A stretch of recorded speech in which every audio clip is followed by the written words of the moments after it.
Le bruit du monde, la suite, c'est l'actualité internationale passée sous les radars avec Sébastien Logénie. Det första är nog att det ska vara en trygg plats.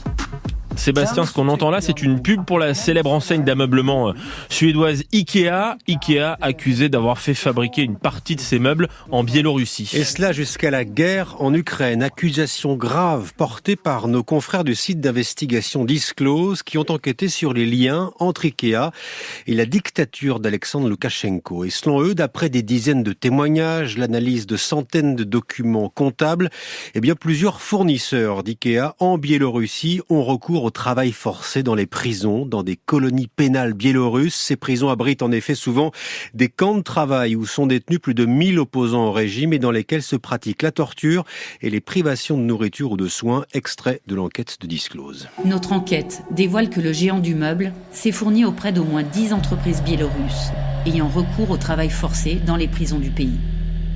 Nous avons identifié 5 prisons liées à la chaîne de production d'Ikea.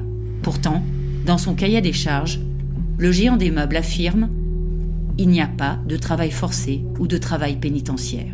L'idylle entre Ikea et la dictature d'Alexandre Loukachenko démarre en 1999. En l'espace d'une vingtaine d'années, l'État biélorusse, qui détient l'ensemble des forêts du pays, devient le deuxième pourvoyeur en bois du groupe après la Pologne. En 2021, plusieurs syndicats ont bien demandé à la firme de cesser son business avec la Biélorussie. Concernant le recours au travail forcé, la société suédoise reconnaît ne pas pouvoir exclure cette possibilité à 100%. Il n'y a malheureusement, dit le numéro 1 mondial du meuble, aucun système dans le monde suffisamment solide pour garantir zéro risque de mauvaise conduite.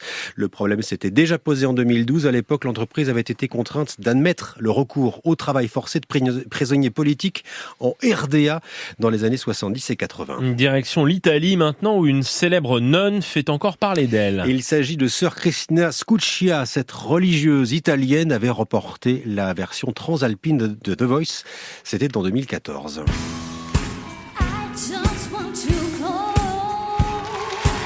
Voilà, sœur Cristina reprenant du Alicia Keys sous les yeux ébahis du jury. Ne l'appelez plus sœur Cristina, mais Cristina Scuccia tout court, car elle a quitté les ordres, elle est revenue à la vie civile, installée désormais en Espagne. Qu'est-ce qu'elle fait ? Où elle travaille comme serveuse. Ah oui. C'est ce dimanche dans une émission de télé que la jeune femme de 34 ans, talons hauts, pantalon rouge, piercing dans le nez, a révélé qu'elle avait entamé un nouveau cap afin de se consacrer à la musique. Sa victoire dans le télécrochet il y a 8 ans l'a rendue célèbre dans le monde entier. Un album avec une reprise de Like a Virgin de Madonna, un rôle dans une comédie musicale, Sister Act, des concerts aux États-Unis, au Brésil. Bref, Cristina a changé de vocation, mais se dit toujours très croyante. J'ai changé d'habit, dit-elle, mais l'essence de ce que je suis reste la même. En Ouganda, les gardiens de prison privés de téléphone portable. Oui, les autorités ougandaises ont interdit hier à tous les personnels pénitentiaires d'utiliser leur portable durant la période de la Coupe du Monde, car les détenus pourraient profiter de l'enthousiasme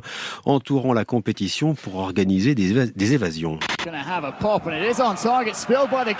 On entend là un match entre l'Ouganda et le Kenya, le football sport très suivi dans ce pays de l'Afrique anglophone, au point qu'il risquerait donc de détourner l'attention des matons et de faire monter même l'attention dans les prisons. Les autorités demandent ainsi de renforcer aussi la sécurité dans les zones où les prisonniers peuvent regarder du foot. Il faut dire que les évasions de prison à grande échelle sont fréquentes en Ouganda. Souvent, ces prisons sont souvent surpeuplées. En septembre 2006 et 2007, près de 700 détenus s'étaient évadés de prisons de haute sécurité. Même si l'Ouganda n'est pas qualifié en effet pour cette Coupe du Monde, mais elle intéresse évidemment partout sur la planète. Je vous dis à demain, Sébastien.